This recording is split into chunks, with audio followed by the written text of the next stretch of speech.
당신은 누구의 편인가? 당신은 누구의 편인가? 라는 제목으로 하나님 말씀 나누도록 하겠습니다. 예수님의 가르침을 요약하면 크게 세 가지로 분류가 가능합니다. 이 세 가지 정도를 우리 머릿속에 뼈대만 담고 있어도 상당히 성경을 이해하는 데 있어서 대단한 도움이 된다라고 생각합니다. 첫 번째, 예수님의 가르침은 나를 믿으라입니다. 자, 성경이 말하는 이 구원의 방법이 여러분 어렵습니까? 어렵지 않습니까?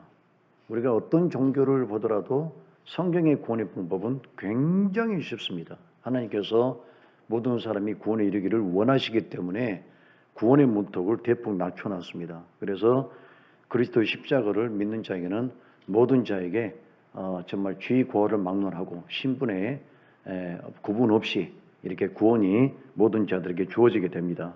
자, 이렇게 구원을 주시겠다고 공개적 서약까지 하셨는데 믿기만 하면 천국에 들어올 수 있는 입성의 권리가 주어지게 되거든요. 그런데 그 천국 문턱, 그 낮은 문턱을 못 넘어서 지옥으로 향하는 그런 불운한 인생들이 이 땅에 너무나 많습니다. 어떤 분은 왜 그러면 예수님을 못 믿냐라고 했더니 자기는 사상적으로, 이성적으로, 과학적으로 성경이 이해가 되지 않는다라고 합니다. 자기가 머리가 얼마나 똑똑한지 모르겠지만 감히 자기 머리를 가지고 하나님의 성경을 머릿속에 담아봐서 그것을 분해해 보려고 노력하는 분들이 있습니다. 저는 그런 분들에게 딱 한 가지 얘기를 해주고 싶습니다. 당신이 갖고 있는 이 몸뚱아리를 다 이해하고 있느냐? 당신의 몸뚱아리 속에서 일어나는 모든 현상들을 100% 이해하고 있느냐? 전혀 모르거든요. 모르고 몸뚱아리를 쓰고 있어요. 우리 인간들은 자신의 몸뚱아리도 모르기 때문에 모두들 모여서 그 수많은 시간 동안 인간은 연구를 하고 있고 우리 몸은 어떻게 구동하고 있으며 어떻게 작동하고 있는지를 연구하고 있다는 그런 얘기입니다. 우리 몸도 모르는 이런 연약한 머리를 가지고 하나님의 세계를 이해하고 하나님의 모든 것들을 우리가 상식적으로 과학적으로 이것을 한번 재단을 해보겠다라는 것은 굉장한 무리가 되는 겁니다. 그래서 이런 분들 자기 머리로 하나님을 이해하려고 했다가 믿음에 이르지 못하는 그런 분들, 그 다음에 또 어떤 분들이 있냐 그러면 저는 꼭 이분들에 대해서 얘기를 하고 싶은데 제가 설교 동안에 몇 번을 얘기했지만 저는 우리나라에서 가장 큰 굴지의 기업이 뭐죠? 넘버원이 삼성입니다. 현대도 있고 LG도 있지만 그러나 가장 높은 정상에 서 있는 기업이 바로 삼성입니다. 삼성 이병철 회장과 이건희 회장에 대해서 이야기하지 않을 수가 없어요. 왜냐하면 삼성 이병철 회장도 어느 날 병원에 입원했습니다. 의사가 하는 얘기가 당신은 오래 살지 못합니다라는 천청병력 같은 소리를 듣게 됩니다. 그리고 이병철 회장이 했던 일이 뭡니까? 그때서야 자기의 죽음에 대해서 고민을 했어요.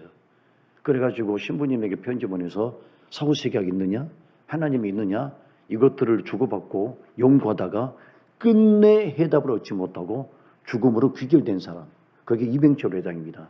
자, 그러면 아버지가 이렇게 죽음을 맞이했다 그러면 죽음에 대한 해답을 얻지 못하고 죽었다 그러면 아들 이건희 회장만큼은 그래 우리 아버지가 부자로 살고 굴지의 기업을 이루는 그런 기업인이 되었지만 결코 구원을 받지 못했구나. 그러면 나라도 예치감치 아버지의 삶을 반면교사 삼아서 좀 더 연구를 해보고 우리가 죽으면 어디로 가는지 어떻게 되는지 이 정도 고민을 해봐야 되지 않겠습니까?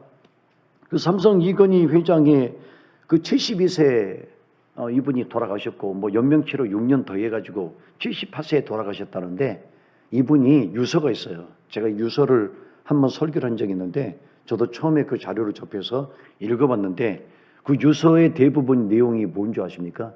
자기 건강에 대한 회한이에요.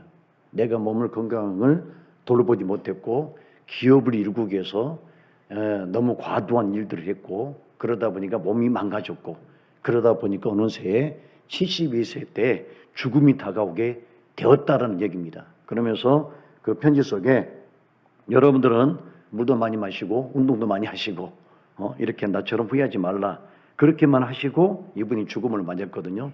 그러니까 이런 것들을 보면 얼마나 안타까운지 모르겠어요. 얼마나 안타까운지.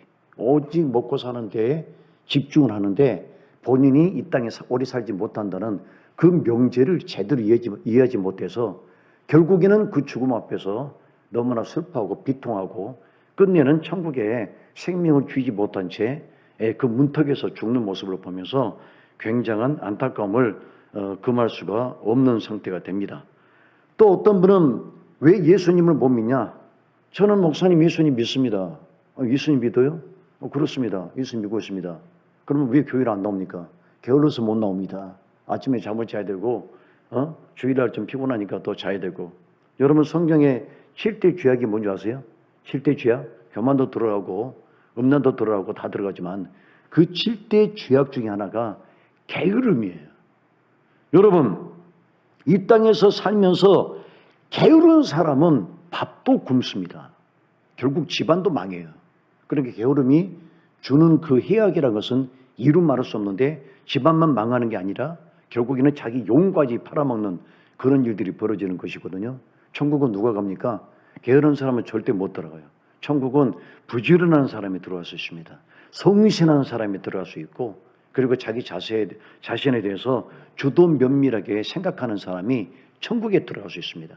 그래서 우리 믿음의 종들 단순히 믿기만 하면 되는데 그 믿지 못해서 게을러서 못 믿고 이성으로 따지다 못 믿고 그 다음에 뭐 열심히 먹고 사는데 집중하다 보니까 어느덧 나이가 먹어버리고 이제는 주님을 이해하려고 했더니 머리가 따르지 못해서 예수님 믿지 못하고 천국에 가는 안타까운 인생들이 있다는 것. 그래서 예수님의 가르침의 첫 번째 주제는 뭐라고요? 나를 믿으라 라는 겁니다. 두 번째는 나를 따르라입니다. 자, 나를 따르라는 것은 무엇을 말합니까? 우리가 이걸 갖다가 한 가지 용어로 줄이면 성화를 말하거든요. 주님을 따르는 것은 주님과 함께 같은 길을 가는 것이고 주님의 모습을 본받는 것을 의미합니다. 여러분 성화는 다른 말로 바꾸면 인간이 되는 겁니다. 인간성을 되찾는 겁니다. 여러분 인면수심의 인간들이 많죠. 얼굴은 사람인데 하는 짓거리는 짐승만도 못한 그런 사람들이 너무나 많아요. 너무나 많습니다. 그래서 우리들은 충격을 받고 지금 우리 한국 사회에서 일어나는 충격적인 사건들이 뭡니까? 아버지가 아들을 죽이는 이런 기가 막힌 일들. 이건 경찰들도 파악을 할 수 없고 왜 아들을 죽이는지 왜 그렇게 했는지 이런 짐승만도 못한 일들이 우리 사회에서 벌어집니다. 그런데 이 성화가 뭐냐? 성화는 인간이 되는 거예요. 그런데 그 인간의 궁극적인 형상은 누구냐면 그 모델은 예수님입니다. 예수님처럼 바뀌어가는 것. 여러분 사람이 우리가 발달을 합니다. 나이가 먹으면 발달하죠. 몸이 덩치가 커지죠. 그런데 우리들은 신체 발달에만 관심을 둡니다. 우리 아들 키 컸네. 날마다 그 집에 보면 아기들 키우는 집은 꼭 줄이 이렇게 그어져 있거든요. 그죠? 얼마 컸구나. 점점 크고 있구나. 그런데 문제는 우리 어른들이 간과하고 있는 것이 우리 아들의 도덕적 발달에 대해서는 관심을 두지 않습니다. 여러분 그게 문제예요. 우리 아들이 덩치가 커지고 그 다음에 키가 커지고 가장 중요한 게 뭐죠? 도덕적 발달, 인격적 발달이 얼마만큼 이루어졌는지. 여러분 2-3살 때는 청자를 깨도 양심의 가책이 없습니다. 청자를 깨도. 그런데 5살 이상 되면 청자를 깼지 않습니까? 그러면 이 일이 엄청난 사건이라는 것을 깨닫게 돼요. 인간이라는 존재는 그런 존재입니다. 그런데 요즘은 뭐가 문제냐면 덩치는 커졌는데 도덕 발달이 이루어지지 않아서 우리가 이제 어덜들 칠든이라고 그러죠. 예? 어른 아이. 예? 덩치는 어른인데 사고 수준은 아기를 벗어나지 못하는 애들이 하는 그런 유치한 행동들을 하는 그런 어른들이 많아졌다는 것. 그래서 우리의 성경에서 가장 중요한 주제는 뭐냐면 인간 발달이에요. 결국 인간성을 되찾는 것. 그 인간성을 되찾는 것이 하나님의 형상으로 돌아가는 궁극적인 목적에 거기에 매달려 목적에 우리의 목표가 있다라고 보겠습니다. 사도 바울이 고린도전서 13장 11절에 내가 어렸을 때는 말하는 것이 어린아이와 같고 깨닫는 것이 어린아이와 같고 생각하는 것이 어린아이와 같다가 장성한 사람이 되어서는 어린아이 일을 버렸노라. 자, 사도 바울이 예수님 믿고 무슨 일이 벌어졌다고 했습니까? 자기가 옛날에 했던 어린아이 일을 버렸다는 거죠. 자기에게 정신적 성숙이 있었고 영적 성숙이 있었고 인격적 성숙이 있었어요. 사도 바울이 어떤 사람이에요? 고집이 굉장히 센 사람이거든요. 그죠? 그 누굽니까? 그 사도 바울이 바나바하고 둘이 싸우고 그랬지 않습니까? 그 고집이 있는 사람이죠. 한 성질이에요. 머리도 벗겨져 가지고 거기 초상화 보면 그 한 휘발유 합니다. 역복도 휘발유예요. 그 사람이. 그런 사람인데 이 사람 속에 뭐가 있었다고요? 인격적 성숙. 이게 바로 예수님을 따르는 행위라는 것입니다. 세 번째, 예수님의 가르침 중에서 굉장히 중요한 마지막 가르침인데 이건 뭘까요? 나를 기다리라는 거예요. 나를 기다리라. 자, 다른 종교는 우리 보고 올라오라고 그러죠. 그런데 기독교 도구만은 뭡니까? 예수님께서 하나님께서 우리에게 오신다는 거예요. 아브라함에게 하나님이 찾아오셨고 그 다음에 모세에게 하나님이 찾아오셨고 그리고 예수 그리스도가 다시 이 땅에 우리를 찾아오셨습니다. 기독교 도구만은 달라요.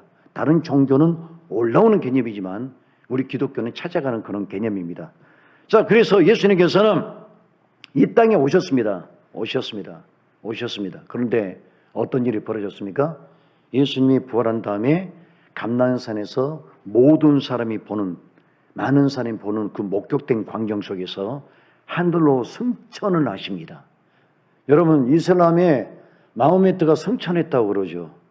이슬람의 마호메트가 승천했다고 그럽니다. 그런데 마호메트가 승천한 것은 목격자가 없어요. 지가 혼자 올라간 건지 사다리 타고 올라간 건지 누가 올려 보낸 건지는 모르겠지만 마호메트는 굉장히 뭔가 이렇게 주작 개념이 좀 들어있죠. 약간 가짜성이 들어있는데 예수님의 승천은 수많은 사람이 공개된 장소에서 한꺼번에 많은 사람이 승천을 보았고 그리고 예수님이 승천할 때 예수님 혼자 단독으로 올라가신 게 아니고 좌우에 천사가 2명이 나타납니다. 그리고 그 천사 2명이 이구동성으로 이렇게 말합니다. 사도행전 1장 11절 가로되 갈릴리 사람들아 어찌하여 서서 하늘을 쳐다보느냐 너희 가운데서 하늘로 올리우신 이 예수는 하늘로 가심을 본 그대로 오시리라 하였느니라. 그러니까 예수님의 마지막 가르침은 뭡니까? 나를 기다리라. 나를 기다리라는 겁니다. 자, 그러면 예수님은 이 땅에 처음에 인간의 몸을 입고 오셨을 때 그때 다 이 땅을 끝내버렸으면 되지 않겠습니까? 그죠? 그때 오셨을 때 이왕 오신 거 끝까지 처음부터 끝까지 다 일 정리를 했으면 됐을 텐데 왜 다시 예수님은 천국에 가시고 우리에게 시간을 주셨을까요? 첫 번째 회개하라는 겁니다. 회개 시간을 주신 거예요. 우리가 자성하고 우리가 숨을 고르고 우리 스스로를 돌아볼 수 있는 시간을 주신 거예요. 그래야만 우리가 주님께 돌아올 수 있는 그런 여유를 갖게 되니까. 두 번째, 주님이 다시 가셔서 오신다는 것은 뭘 말하냐면 심판의 개념이에요. 심판의 개념. 오신데 그냥 오지 않습니다. 오셨을 때 우리에게 회개에 대한 결산을 요구하십니다. 너는 정말 회개했느냐? 너는 정말 달라졌느냐? 너는 정말 세상 것을 버리고 정말 거룩한 하나님의 아들로 남아있느냐? 이걸 묻는 거예요. 그러니까 예수님의 재림은 예수님의 다시 오심은 두 가지의 현상이 벌어집니다. 어떤 사람은 벌벌벌 떨어요. 예수님 오시면 안 되는데, 예수님 오시면 안 되는데. 그런데 어떤 사람들은 예수님 오심이 즐거운 거죠. 아멘 주 예수여 마라나타 오시옵소서. 주님 빨리 오십시오. 자, 여러분 가운데 예수님 지금 재림을 기다리는 분들이 있으면 아멘 하십시오. 기다리고 계십니까?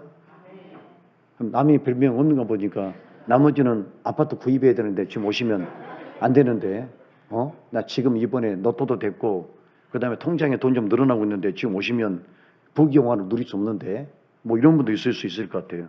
우리는 두 부류로 나눠요. 어떤 분은 예수님의 오심에 대해서 두려움을 갖고 있는 사람이 있고 어떤 분은 예수님 오심에 대해서 굉장한 갈망을 가지고 주님을 기다리는 사람이 있습니다. 우리 모두가 예수님의 기다림을 마음속 간절히 간구하는 그런 믿음의 백성들 되기를 바랍니다. 자, 오늘 요한계시록을 보면 요한계시록은 예수님이 이 땅에 오심에 대해서 아주 간략하고 그다음에 이렇게 세밀하게, 그러니까 두리뭉실하게 기록한 게 아니고 상세하고 섬세하게 그 대세사의 역사를 우리 믿음의 백성들에게 미리 예고를 하고 있습니다. 자, 우리에게 미리 예고한다는 것은 무엇을 의미하죠? 유비무원의 자세를 가지라는 거예요. 준비하라는 거죠. 주님을 맞을 준비하라는 거죠. 흐리망텅하게 있지 말고, 믿음이 있는 것도 아니고 차가운 것도 아닌 그런 모호한 상태에서 있지 말고 주님을 맞을 수 있는 뜨거운 격렬한 가슴을 안고 주님을 기다리라는 그런 뜻이 들어있습니다. 저는 베드로후서 3장 10절 12절을 읽으면서 저는 굉장히 감동을 받은 구절입니다. 여러분 한번 들어보시고 같이 한번 감동을 나눴으면 좋겠습니다. 베드로후서 3장 10절 12절 그러나 주의 날이 도적같이 오리니 그날에는 하늘이 큰 소리로 떠나가고 체질이 뜨거운 불에 풀어지고 땅과 구중에 있는 모든 일이 드러나리로다. 이 모든 것이 이렇게 풀어지느니 너희가 어떠한 사람이 되어야 마땅하뇨. 거룩한 행실과 경건함으로 하나님의 날이 임하기를 바라보고 간절히 사모하라. 예수님이 이 땅에 오실 때 오신다는데 우리가 어떤 자세를 취해야 되겠습니까? 베드로가 그 얘기하는 거예요. 우리가 어떤 사람이 되어야 되겠냐? 날마다 그냥 세상에 취해가지고 머리가 흥크러지고 눈곱이 끼고 눈은 그냥 썩은 동태의 눈이 돼가지고 풀어져가지고 예수님을 기다려야 되겠느냐? 아니면 온 매무새를 단정히 하고 주님 보시기에 합당하고 성결된 모습을 가지고 그분을 기다려야 되겠느냐? 우리가 어떤 사람이 되어야 되겠느냐? 그걸 묻는 거예요. 저는 이 성경 구절이 마치 살아서 제 머릿속에 눈속에 들어오더라고요. 내가 어떤 사람이 되겠느냐? 내가 어떤 목사가 돼야 되겠느냐? 여러분은 어떤 성도가 돼야 되겠냐라고 들리겠지 모르겠지만 저는 내가 어떤 목사가 돼야 되겠느냐? 교회 조금 부흥시키기 위해서 별짓을 다 하고, 그 다음에 무슨 노회장 되겠다고 목에다 힘주고 돌아다니고 그렇게 살아야 되겠습니까? 여러분 그렇죠? 어떤 목사가 돼야 될까요? 여러분 어떤 성도가 돼야 될까요? 지금은 정신을 차려야 될 때거든요. 썩어버렸거든요. 문드러져 버렸어요. 둔감한 상태고 도저히 분별을 못하는 시대가 됐습니다. 바로 그 얘기하는 겁니다. 오늘 본문에 요한계시록 안에 들어가 보면 요한계시록은 인류 종말에 대해서 굉장히 많은 지면을 할애하고 있습니다. 어떻게 심판을 받는지 어떤 일들이 벌어지는지를 아주 상세하게 기록하고 있습니다. 자, 그런데 이 심판의 내용을 종합적으로 한마디로 3대 7중 재앙이라고 명명합니다. 그러니까 3대 7중 재앙 그러니까 좀 어렵게 생각하시는데 전혀 어렵지 않아요. 어렵지 않아요. 전혀. 3대 7중 재앙. 무슨 얘기냐면 세 가지 재앙이 임하는데 이 재앙마다 밑에가 강론이 있어요. 7개 강론. 첫 번째 재앙 밑에 7개 강론, 두 번째 재앙 7개 재앙, 세 번째 재앙 밑에 7개. 그러니까 이걸 갖다가 좀 여러분에게 쉽게 설명하면 혹시 여러분 폭탄 중에 집속탄이라고 하십니까? 러시아가 우크라이나에 많이 떨어뜨렸던 집속탄, 많은 사람을 인명살상할 수 있는 집속탄. 이 집속탄은 폭탄 안에 자탄이 들어있어요. 수백 개의 자탄이 들어있어요. 그것을 공중에 터뜨려 버리면 이 자탄들이 수많은 넓은 곳으로 비산하면서 엄청난 넓은 면적을 그냥 폭발을 시키면서 빠져나갈 구멍이 없이 운 좋게 살아날 수 있는 사람이 없도록 만든 게 집속탄이에요. 그런데 제가 이렇게 보니까 와, 이건 완전 집속탄이다. 상응 곱하기 7, 21, 21개의 재앙이 임합니다. 무슨 얘기입니까? 빠져나갈 구멍이 없다는 겁니다. 여러분, 우리가 요즘 한국의 재판들, 판사들의 판결을 보면서 느낀 게 뭡니까? 굉장히 법을 잘 빠져나간다는 거예요. 저 사람은 보니까 한 10년 받아야 되는데 집행유예 나와버리는 거예요. 그렇죠? 이런 사람들을 우리가 뭐라 하죠? 법꾸라지랍니다. 법꾸라지. 말도 잘 만들어 한국 사람들은. 법꾸라지. 미꾸라지가 쭉쭉 빠져나가는 것처럼 법을 잘 빠져나간다라고 합니다. 법꾸라지. 그런데 우리 하나님의 나라에는 여러분 심판이 너무나 완벽하기 때문에 하나님 나라는 개구멍이 없어요. 다 개구멍으로 빠져버리거든요. 그렇죠? 검사에게 돈 주고 변호사에게 돈 주고 그러면서 빠져나가는데 주님의 나라에는 완벽한 정의가 실현된다는 게 3대 질중 재앙 속에 들어있는 내용입니다. 여러분, 오늘 본문에 보면 천상에서 일어난 일들이 기록되어 있어요. 거기 보니까 천사들이 막 창원합니다. 천사들이 막 그냥 노래를 부릅니다. 어떤 목사님이 한 분이 천국에 갔는데 이것은 그냥 여러분 그 주관적인 신비 체험이라고 그냥 들으십시오. 성경에 나와 있지 않은데. 근데 그 목사님이 천국에 가니까 천사들이 찬양을 부르는데요. 우리는 화음을 몇 개만 넣어요. 우리는 기본적으로 화음. 우리 지휘자 선생님 화음 몇 개 넣습니까? 우리 기본적으로 사부호를 넣죠. 사부, 그렇죠? 근데 천국에 가니까 와, 인간이 형용할 수 없는 음역대가 나온대요. 음역대가. 그러니까 천국은 음치가 없는 거예요. 우리 그 상가되는 음치가 있을 수 있잖아요. 그죠? 그래서 가끔 가다가 좀 분위기가 좀 어지러워지고, 그 다음에 영적으로 좀 타격이 있고, 그런데 천국은 워낙 천사들이 이 목의 영역에 한계가 없기 때문에 그분 말로는 그래요. 천국에 왔는데 천사의 찬송이 너무 영화롭더라. 그리고 우리처럼 뭐 좋은 노래가 있고 나쁜 노래가 있겠지만 천국에서는 영적인 노래이기 때문에 얼마나 노래들이 찬양들이 아름답겠습니까? 그렇게 찬양을 부른다는 거예요. 그러니까 천국의 찬양을 듣고 싶은 분은 오늘 저녁에 바로 갔다 오세요. 한번. 바로 갔다 가면은 알 수 있어. 진짜 찬양이 은혜스럽다는 사실을. 저는 이거 얘기는 하지 맙시다. 설교가 길어지니까. 원고가 너무 길어. 그러니까 할 말은 많고. 자, 여러분, 사도 요한이 거기서 누구를 만났냐면 한 장로가 사도 요한에게 이제 나타나서 하는 얘기가 여기 흰 옷 입은 많은 사람들이 여기 많은 지금 존재들이 있는데 이 흰 옷 입은 존재들은 어디서 왔느냐라고 사도 요한에게 물어봤습니다. 사도 요한은 알 턱이 없죠. 저는 잘 모르겠는데요. 그 물어보신 분이 잘 알지 않겠습니까? 라고 했더니 그 장로가 뭐라고 대답했냐면 이 사람들은 이 흰 옷 입은 자들은 큰 환난에서 벗어난 자들, 나온 자들이다. 이렇게 이제 그들의 정체에 대해서 설명해 줬습니다. 큰 환난에서 주님의 피로서 건짐을 받은 그래서 흰 옷 입은 자들이다. 이렇게 설명했습니다. 여러분, 지금 여기 성경에 보면 흰 옷에 대해서 우리가 한번 생각해 보겠습니다. 흰 옷. 성경에서 구원받은 사람들이 입는 기본적인 유니폼이 뭐예요? 천국에서 구원받은 사람들이 입는 기본적인 유니폼이 뭘까요? 청바지? 아니면 쫄쫄이? 아니 몸빼? 이게 아니고 흰 옷이에요. 흰 옷.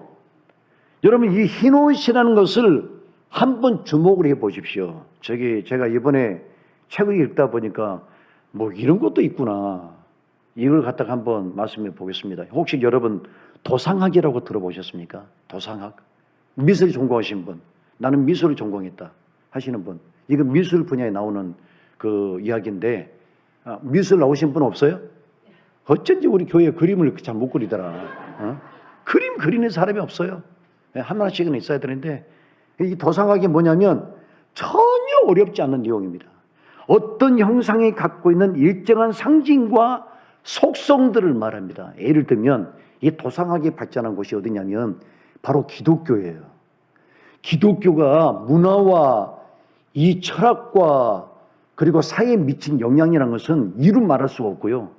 기독교가 이런 지혜를 주었기 때문에 서양에서 동양으로 문화가 흘러 들어온 겁니다. 그 정도만큼 하나님의 세계에서는 무궁무진한 것들이 쏟아져 나오게 된 겁니다. 이 도상학은 우리가 다른 말로 하면 아이콘학이라고 합니다. 아이콘. 우리 그러죠. 야, 저 사람은 시대 아이콘이야. 저 사람은 우리 대학의 아이콘이야. 우리 교회의 아이콘이야. 우리 교회 아이콘은 뭐예요? 우리 교회 한가람 교회 아이콘은 우리 이지훈 집사님이 키우시는 국기가 우리 교회 아이콘이 됐어요. 교회 현관에서 항상 지키겠고 저 사람 교회 잘 나온다 안 나온다. 저는 교회를 잘 나오니까 무지하게 저를 좋아해요. 교회 안 나온 사람은 오래가만 나온 사람 막 지져요. 걔가 왜 그따구로 신앙생활 하냐고. 한 달에 한 번 봐서 되겠냐고. 저는 맨날 교회 나오니까 우리 쿠키는 저를 보고 막 달려오거든요. 좋아가지고 역시 목사님이야. 날마다 교회 사시는 분이야. 그렇죠? 그렇습니다. 이 도상학이 아이콘학인데 성경에는 아이콘이 많이 등장합니다. 그래서 그 아이콘이 기본적으로 갖고 있는 주제가 있어요. 그 아이콘을 이해하게 되면 이 그림만으로, 이 아이콘만으로도 무엇이 메시지가 전달되는지를 금방 알 수 있습니다. 자, 예를 들면 여러분 성경에서 비둘기는 뭘 말하죠? 비둘기는 말하나요? 비둘기는 성령을 말해요. 그렇죠? 성령을 말합니다. 용하고 뱀은 무엇을 말해요? 용하고 뱀은 용하고 뱀은 뭘 말하냐고. 그냥 우리 마귀, 사탄 마귀 꿈에 예수 믿는 내게 용꿈을 꾸었다라고 하면서 기분 좋아가지고 로또 살아가는 사람은 저주가 있을지어다. 세상에 안 믿는 사람은 용꿈 꾸면 굉장히 그게 복이라고 생각하고 로또를 사고 막 난리가 납니다. 그런데 어떤 분들은 또 뭘 하냐면 뱀이 우리 집에 우글우글 했다. 그래가지고 그게 좋은 일을 생각하는데 우리는 용과 뱀을 뭐로 보냐면 사탄으로 보는 거예요. 예수 믿는 사람이 뱀 꿈을 꾸었다는 것은 좋은 꿈이 아닙니다. 절대적으로. 그 뱀이 아무리 크더라도 좋은 거 아니고 그 꿈에 나타나면 끓여서 먹어요. 그냥 끓여서 먹어요. 그렇습니다. 또 한 가지, 양은 뭘 말해요? 양은 구원받은 성도, 그 다음에 순종을 말하는 거고, 염소는 들이받는 거니까 구원받지 못한 사람, 그리고 불순종 의미예요. 그러니까 성경은 아이콘이 갖고 있는 기본적인 상징과 속성들이 일괄적으로 갖고 있습니다. 그래서 그것들을 갖고 있으면 우리가 성경이 무엇을 메시지를 전하는지 금방 풀어낼 수가 있어요. 왜? 이것들이 기본적인 어떤 패턴을 갖고 있기 때문입니다. 여러분, 검은색은 뭐예요? 검은색. 검은색이 마귀예요. 마귀의 색. 내가 병원에 들어누워 있는데 갑자기 그 검은 삭갓 입은 사람이 앞에서 왔다 갔다 한다. 무슨 뜻이에요? 그 사람은 갈 사람이에요. 갈 사람. 용인 숲속의 병원에 빨리 예약을 해야 될 사람이에요. 제가 말기암 환자 사기 된 사람의 눈을 보고 내가 깜짝 놀랐습니다. 목회를 하다 보니까 별걸 다 보는데 말기암 사기 된 사람 눈 밑에 여러분 뭐가 드리운지 아세요? 우리 그 사람 죽으면 그 전설의 고향이라든가 우리 그 드라마에 보면 밑에 다크서클 있잖아요. 이거. 그 다크서클이 역력하게 그려지는 거예요. 와, 너무 무서워요. 그 무슨 펜더검처럼 이렇게 까만 그림자가 그려져요. 그게 죽음을 의미하는 거거든요. 그러니까 여러분 한번 쳐다보세요. 지금 다크서클이 있는지. 그러니까 있는 분은 지금 오래 못 가실 뿐이고 없는 분은 백세를 누리실 뿐인데 제가 보니까 지금 아무도 없어. 아무도 없거든요. 굉장히 무서운 얘기죠. 자, 이래서 검은색은 뭘 말하냐면 사탄의 색이고 반대로 흰색은 하나님을 의미하는 겁니다. 그 다음에 순교를 의미하는 거고 정결을 의미합니다. 그래서 이 흰옷은 도상학적인 입장에서 이걸 갖다가 풀어보면 흰옷이란 첫 번째 정결, 성결을 의미하는 거예요. 깨끗한 상태, 더러움이 없는 상태. 그러니까 흰옷 입은 사람들은 어떤 사람들? 주님의 피를 통해서 깨끗함을 입은 사람들. 두 번째, 이 흰옷은 승리를 말합니다. 승리. 여러분, 흰옷은 어떻게 만들어져요? 우리가 흰옷을 입으면 관리하기 참 힘들거든요. 어제 감자탕 먹다가 흰옷 입었는데 튀어가지고 그거 가서 다시 집에서 빨았어요. 그래서 흰옷은 관리하기 힘들고 항상 흰옷을 갖고 있으려고 그러면 항상 여러분 뭐죠? 세탁을 잘해야 되고 그렇죠? 연단의 과정이 필요한 거예요. 그래서 흰옷이라는 것은 환난과 핍박을 이겨냄을 의미합니다. 그러니까 승리를 말하는 거고 오늘 본문 14절에서는 큰 환난에서 나온 자들이다 이렇게 말했습니다. 그래서 흰옷은 승리를 의미합니다. 그 다음에 세 번째 흰옷은 뭘 말하냐면 생명선언을 의미하는 거예요. 생명선언. 그 다음에 네 번째 흰옷은 무엇을 의미하느냐? 여기 이 네 번째가 중요합니다. 네 번째는 일종의 유니폼이에요. 유니폼이에요. 천국에도 유니폼이 있어요. 유니폼. 그런데 천국의 유니폼은 어떤 것? 알록달록한 옷이 아니라 흰옷이 바로 유니폼이에요. 그럼 여러분 유니폼을 입었다는 것은 뭘 의미하죠? 내가 어디에 집단의 일원이 되었다든가 단원이 되었다든가 구성원이 되었다는 것을 의미하는데 이 흰옷은 예수님 편에 섰다는 것을 말하는 거예요. 우리가 흰옷을 입었잖아요.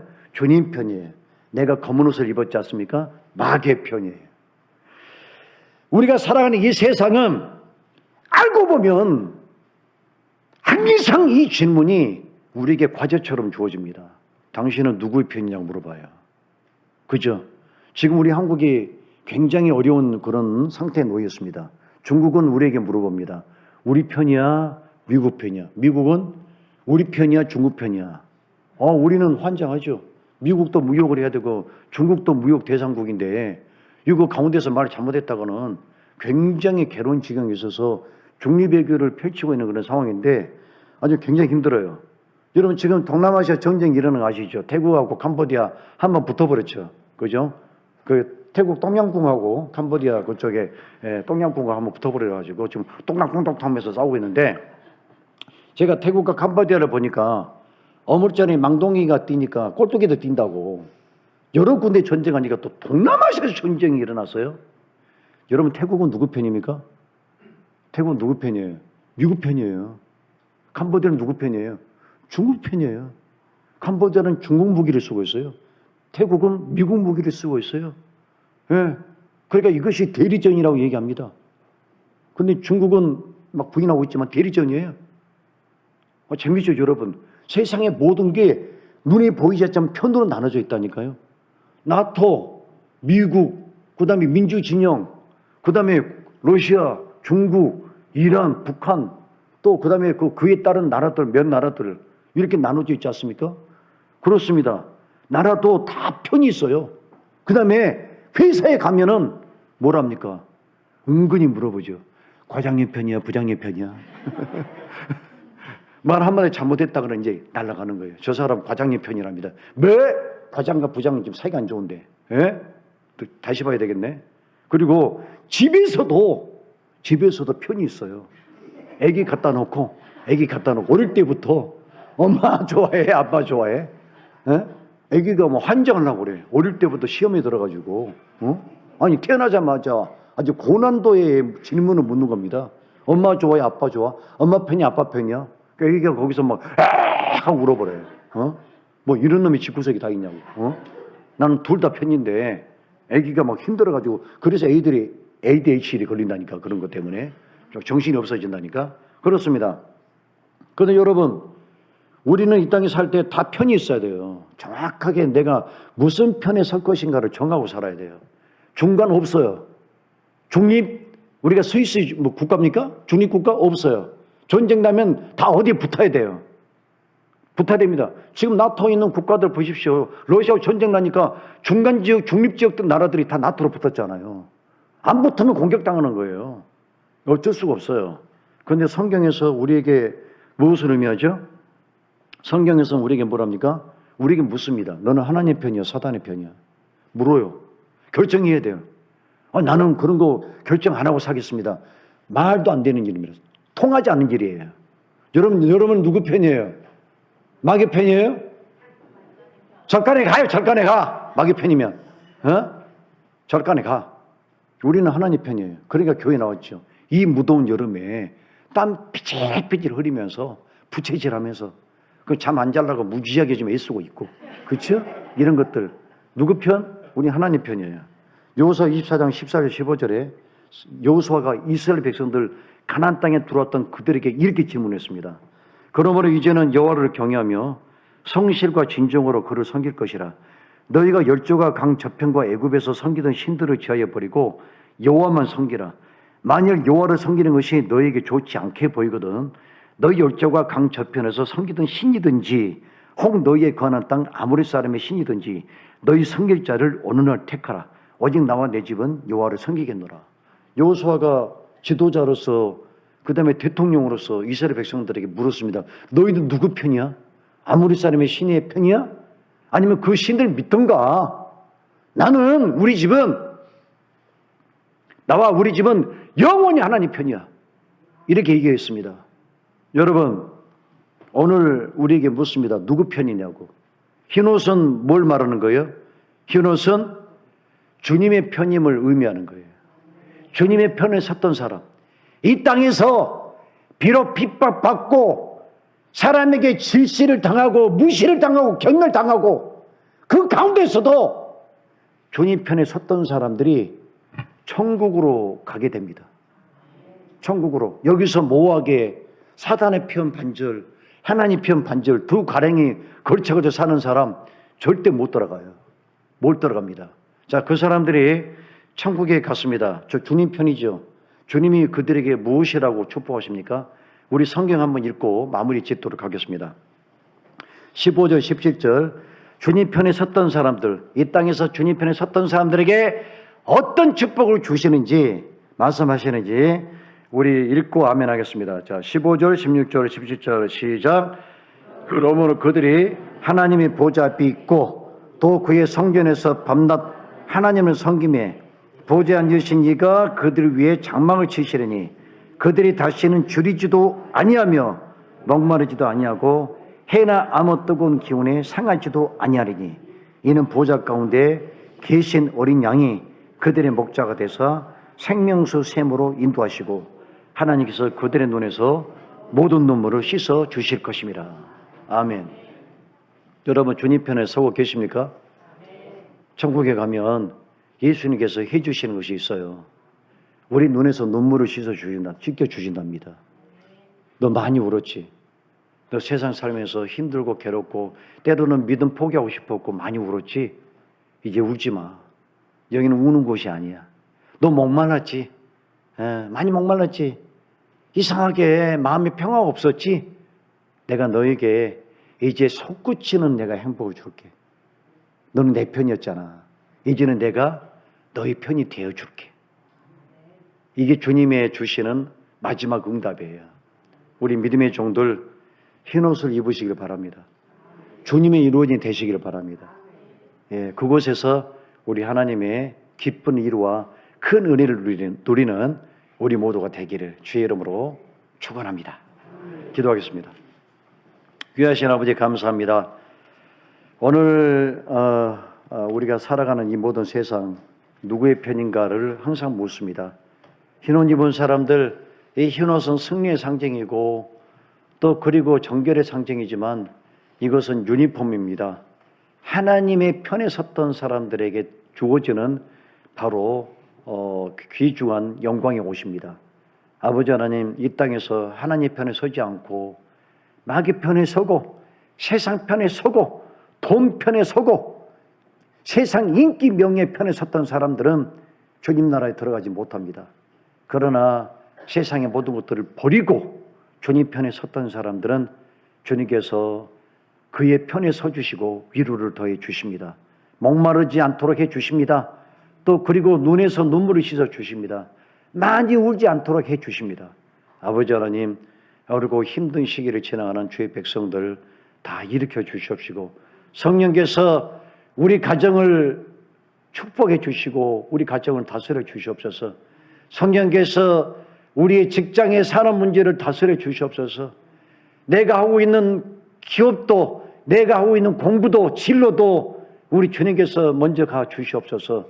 주님 나의 편에 서 주시옵소서. 저도 주님의 편에 서겠습니다. 아버지 하나님, 주의 백성들에게 긍휼 권위를 허락하여 주시옵소서. 예수 이름으로 기도드립니다. 아멘.